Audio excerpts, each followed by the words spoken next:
Hello, a very good morning to all of you. Welcome to my channel NG Medicals. So today we are going to see the second part of the uterine cancer. इससे पहले वाली video में हमने discuss कर लिया था what is the anatomy and physiology of the uterus, introduction part, definition, risk factors, stages जिसमें हमने normal staging and FIGO staging for obs and gynae students ये हमने सब कुछ डिस्कस कर लिया था. Types of the uterine cancer हम डिस्कस कर चुके हैं.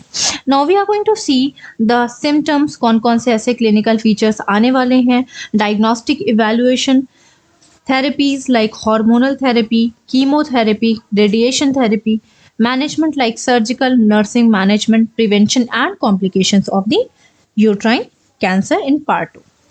ओके, तो स्टार्ट करने से पहले थोड़ा सा देख लेते हैं यूट्रस क्या है. हिंदी में से हम बच्चेदानी बोलते हैं. इसके अंदर कैंसर अगर होगा तो 90% इसके वॉल के अंदर होगा. कौन सी वॉल के अंदर? इंटरनल वॉल, जिसको हमने एंडोमेट्रियम बोल दिया. हम सभी जानते हैं कि एंडोमेट्रियम पीरियड्स के टाइम पे अपने आप को तोड़ देती है, शेड ऑफ हो जाती है और पीरियड्स के ब्लड के साथ बाहर आ जाती है. वही एंडोमेट्रियम प्रेगनेंसी के टाइम पे अपने आप को मजबूत यानी स्ट्रॉन्ग कर लेती है और अपने अंदर अपने साथ प्लासेंटा और बेबी को अटैच करके रखती है और इसके अंदर ग्रोथ एंड डेवलपमेंट यूट्रस के अंदर हो जाता है. तो देखा जाए तो फीमेल का मेन रिप्रोडक्टिव ऑर्गन हमारा यूट्रस ही होता है. अगर इसके अंदर कैंसर हो गया और यूट्रस को बाहर निकाल दिया गया तो आप कभी भी फर्टिलाइज नहीं कर पाओगे, आप कभी भी माँ नहीं बन पाओगे और आपको इनफर्टिलिटी हो जाएगी. इन सारी चीज़ों से बचने के लिए अब हम देखने वाले हैं कि हम क्या क्या एफर्ट्स कर सकते हैं. तो सिम्टम्स में सबसे पहले देखो ब्लीडिंग होगी, वाटरी डिस्चार्ज होगा फ्रॉम दी वजाइना. देखो ब्लीडिंग क्यों होती है, कभी आपने सोचा है? बहुत सुना होगा कि कैंसर में ब्लीडिंग होने लगती है, कैंसर में बहुत ज़्यादा पेन होता है. सॉरी, मैंने यहाँ पे पेन ऐड नहीं किया है, बैक पेन किया है, चलो ठीक है. बहुत पेन होता है, बहुत ब्लीडिंग होती है. तो क्या आपने कभी सोचा है कि क्यों पेन होता है और क्यों ब्लीडिंग होती है? सिंपली देखो, जब आपके नॉर्मल से जगह पे कोई बड़ा सा ट्यूमर आ जाएगा तो वो आपके आसपास की ब्लड सप्लाई को इतना दबाएगा कि आपको पेन फील होगा. साथ ही साथ जो आपकी ब्लड कैपिलरीज होती हैं, जो पतली पतली ब्लड सप्लाईज होती हैं जिन्हें हम ब्लड कैपिलरीज बोलते हैं. देखो भाई, वो तो बहुत थिन सी होती हैं, पतली सी होती हैं, है ना, वो स्ट्रॉन्ग ज़्यादा नहीं होती हैं. अगर उन्हें कैंसर का जो ट्यूमर है या कैंसर सेल्स हैं वो उसको दबाएंगे तो वो कहीं ना कहीं टूट जाएंगी, रप्चर हो जाएंगी. जब वो टूट जाएंगी तो उनके अंदर का ब्लड बाहर आने लगेगा. इसी वजह से ब्लीडिंग होती है. वाटरी डिस्चार्ज भी होगा तो ब्लीडिंग के साथ जो पस होगा वो भी बाहर आएगा. मान लो इंजरी हो गई है आसपास, ठीक है, उसमें पस भर गया है तो वो पस भी कहीं ना कहीं दबने से बाहर आएगा और ब्लीडिंग के साथ पस भी आएगा. कहाँ से दिखेगा? आपको वजाइना से निकलता हुआ दिख जाएगा. नेक्स्ट है आपका डिफिकल्टी और पेनफुल यूरिनेशन. जाहिर सी बात है, सिंपल सी चीज़ है, जब वजाइना में भी ब्लीडिंग हो रही है या वजाइना में भी कैंसर सेल आ गए हैं तो जब आप यूरिन पास करोगे तो वो यूरिन जो है वो थोड़ा सा एसिडिक होता है आपका यूरिन, और वो आपके वजाइना से आपके ट्यूमर सेल को टच करता हुआ आएगा तो आपको पेन होगा ड्यूरिंग यूरिन पास करते हुए. बैक पेन इसलिए होगा अगर आपका जो कैंसर है वो आपकी किडनी की तरफ आ गया है, मतलब किडनी थोड़ा सा आपका बैक साइड में होती है ना, तो किडनी में भी अगर कैंसर स्प्रेड हो गया है या पेल्विक एरिया में, पेल्विक बोन के आसपास कैंसर आ गया है तो आपको बैक पेन होगा. पेन क्यों होगा ये मैं आपको पहले ही बता चुके हैं. लेग में स्वेलिंग आ जाएगी. लेग्स में स्वेलिंग क्यों आएगी? देखो, इसका रीज़न ये है, आपको पिछली बार ही मैंने बताया था कि आपके अंदर लिम्फेटिक सिस्टम होता है. पूरी बॉडी में ये ग्रीन कलर का स्ट्रक्चर होता है कुछ जगहों को छोड़ करके. इस लिम्फेटिक सिस्टम का यहाँ पे होने का क्या मतलब है? इस लिम्फेटिक सिस्टम का मेन काम क्या है कि आपके अंदर के इम्यून सेल्स को बनाता है. अब ये इम्यून सेल्स को कैसे बनाएगा? इसके अंदर WBCs आते हैं. WBCs कैसे आएंगे इसके अंदर? एक्चुअली ये करता क्या है, इसी के पास आपका सर्कुलेटरी सिस्टम होता है. सर्कुलेटरी सिस्टम क्या होता है? ब्लड का सिस्टम. इसी के जस्ट बगल में आपका पूरा ब्लड का सिस्टम यहाँ पे होता है, ठीक है, हार्ट से लेकर के पूरा ब्लड का सिस्टम होता है. लिम्फेटिक सिस्टम क्या करता है? ब्लड से एक्स्ट्रा चीज़ें ले लेता है. मैं बहुत डिटेल में नहीं जाऊंगी बट मैं सुपरफिशियली आपको एक्सप्लेन करती हूँ कि ब्लड से एक्स्ट्रा चीज़ें लेता है. जैसे WBC एक्स्ट्रा हो गए ब्लड के अंदर तो वो आपके ये ग्रीन वाला स्ट्रक्चर ले लेगा। Protein, fat, albumin, nutrients, minerals, ये सारी चीज़ें जब ब्लड में एक्स्ट्रा हो जाती हैं तो ब्लड से ये सारी चीज़ें लिम्फेटिक सिस्टम यानी कि ये ग्रीन वाला स्ट्रक्चर ले लेता है और ये सारी चीज़ों को ये लिम्फेटिक सिस्टम अपने अंदर रखता है और हार्ट के अंदर बाद में पहुंचा देता है। वो छोड़ दो आप। अब आप ये बताओ कि जब यहाँ पे कैंसर हो गया, लिम्फेटिक सिस्टम के अंदर कैंसर हो गया, तो ब्लड की एक्स्ट्रा चीज़ें वो ले पाएगा? नहीं ले पाएगा। ब्लड में जब एक्स्ट्रा फ्लूइड हो जाएगा, क्योंकि ये सारी चीज़ें फ्लूइड के फॉर्म में ही होती हैं, ब्लड में जब एक्स्ट्रा फ्लूइड हो जाएगा, लिम्फेटिक सिस्टम उसे नहीं ले पाएगा, तो वो फ्लूइड जो है वो ब्लड से बाहर जाने लगेगा। जब वो बाहर जाने लगेगा वो नीचे की ओर जाकर के स्टोर हो जाएगा। क्यों? क्योंकि आप कुछ भी ऊपर से गिराओगे वो नीचे ही गिरेगी।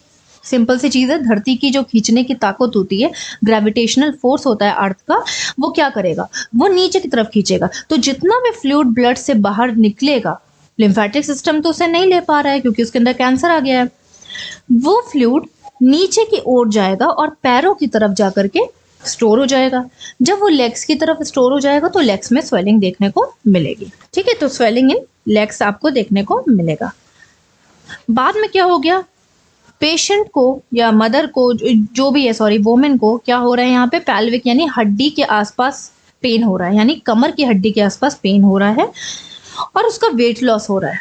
भाई वेट लॉस इसलिए होगा क्योंकि वो खा नहीं पा रही है। आपने कभी सोचा है कि आपको कोई भी इन्फेक्शन होता है या आप कभी भी बीमार होते हो तो आपकी भूख मर जाती है, आपको भूख ज़्यादा नहीं लगती? क्यों? देखो, इसलिए कहीं पर भी कोई डिजीज़ हुई या कोई भी इन्फेक्शन हुआ या कोई भी इंजरी हुई तो आपका ब्रेन क्या करता है? उस जगह पे ज़्यादा से ज़्यादा ब्लड सप्लाई भेजता है, क्योंकि ब्लड सप्लाई के अंदर WBCs होते हैं, एंटीबॉडीज़ होती हैं और हीलिंग की पावर होती है। तो वो उस एरिया में ज़्यादा ब्लड भेजने लगता है कि अगर इंजरी हुई है तो जल्दी हील हो जाए, इन्फेक्शन हुआ है तो जल्दी किल हो जाए। लेकिन वो एक्स्ट्रा ब्लड सप्लाई लाएगा कहाँ से? वो लाएगा ऐसी जगह से जहाँ पे इतनी नीड नहीं है। तो वो आपके डाइजेस्टिव सिस्टम की ब्लड सप्लाई को कम करके आपके इंजर्ड एरिया की ब्लड सप्लाई बढ़ा देता है।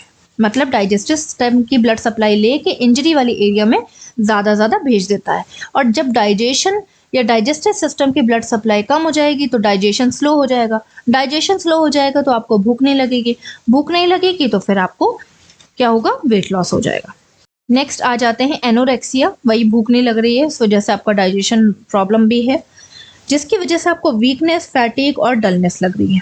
डायग्नोस्टिक इवैल्यूएशन देख लेते हैं। तो सबसे पहले एज ऑलवेज हमें क्या करना है? History collection.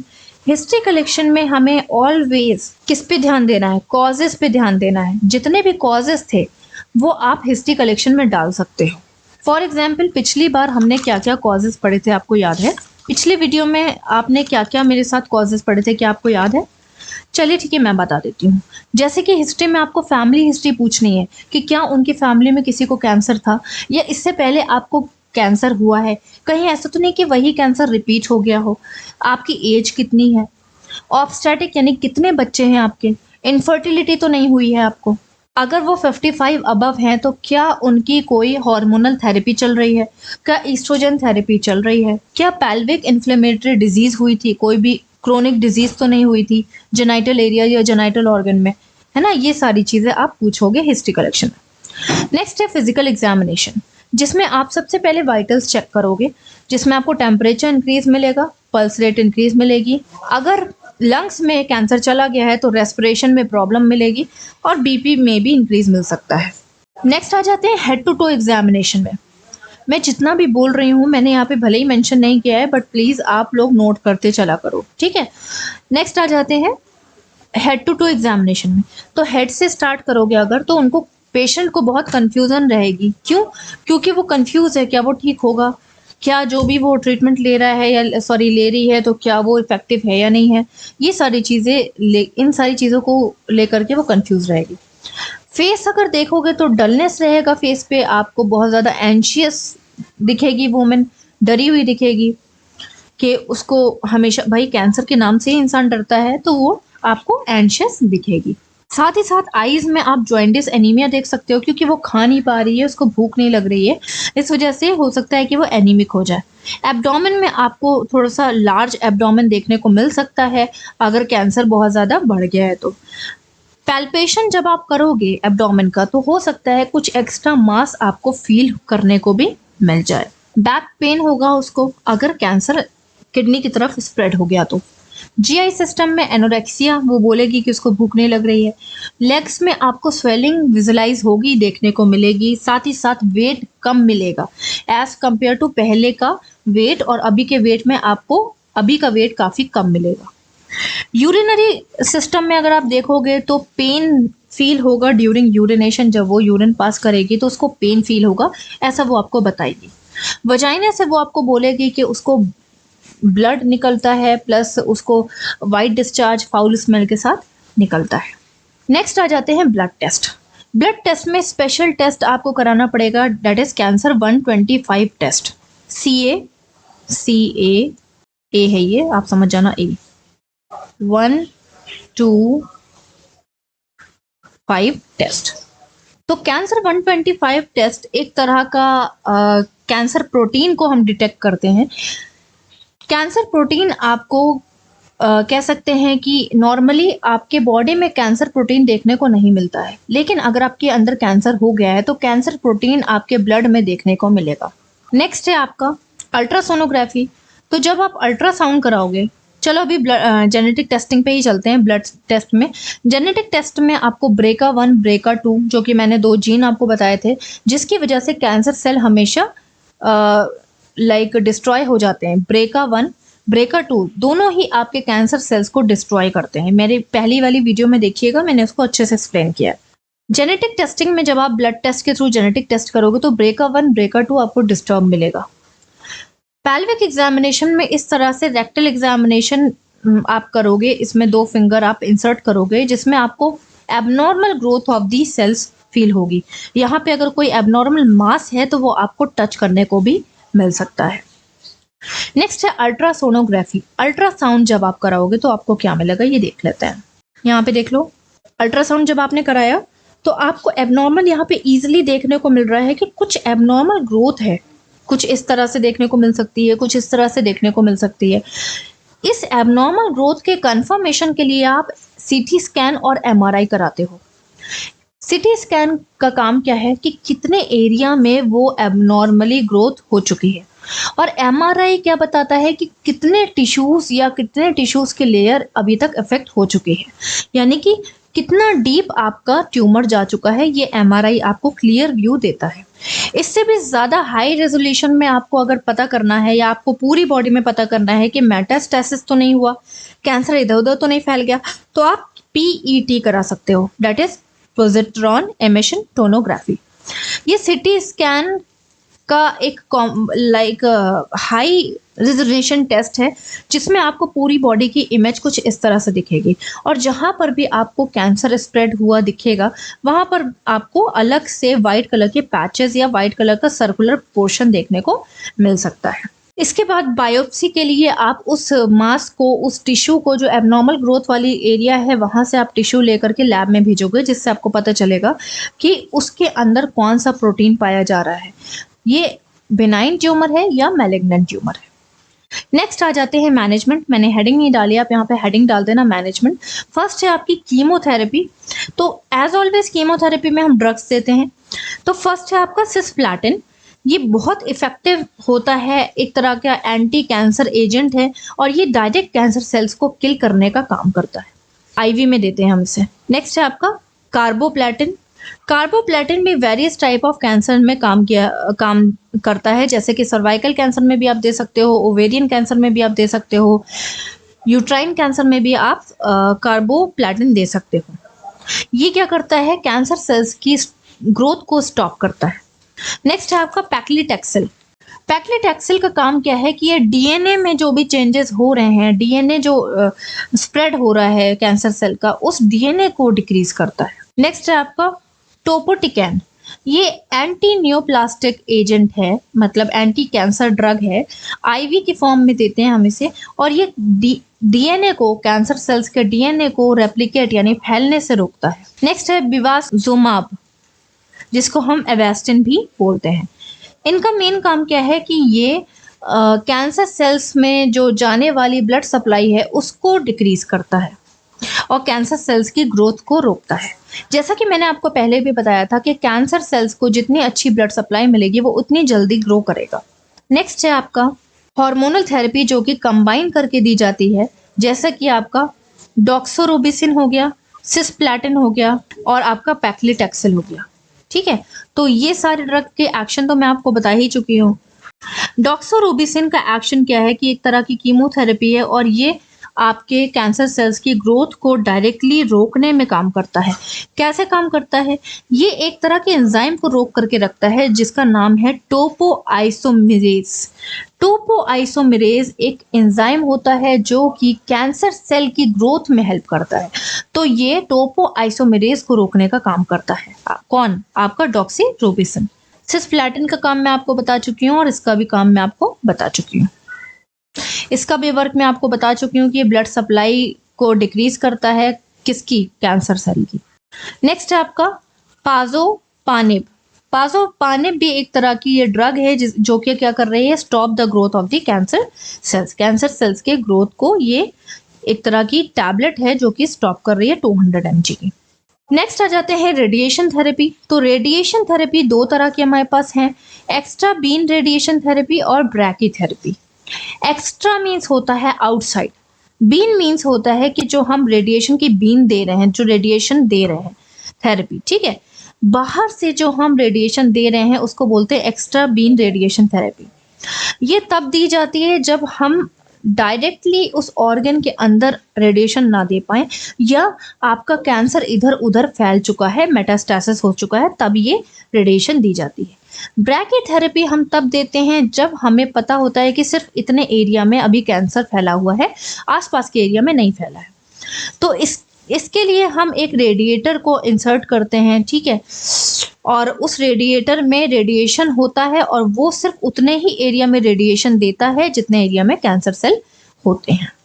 तो डिपेंड करता है कि आपके कैंसर सेल कहाँ तक फैले हैं, तो उसी टाइप की आपको थेरेपी देनी है। नेक्स्ट है आपका सर्जिकल मैनेजमेंट। सबसे पहले तो हिस्टेक्टमी मीन्स होता है, हिस्टेक मीन्स होता है यूट्रस, टमी मीन्स होता है रिमूवल ऑफ द यूट्रस। तो ऑब्वियस सी बात है कि सर्जरी हम तब कराते हैं जब हमारी रेडिएशन थेरेपी और कीमोथेरेपी फेल हो जाती है।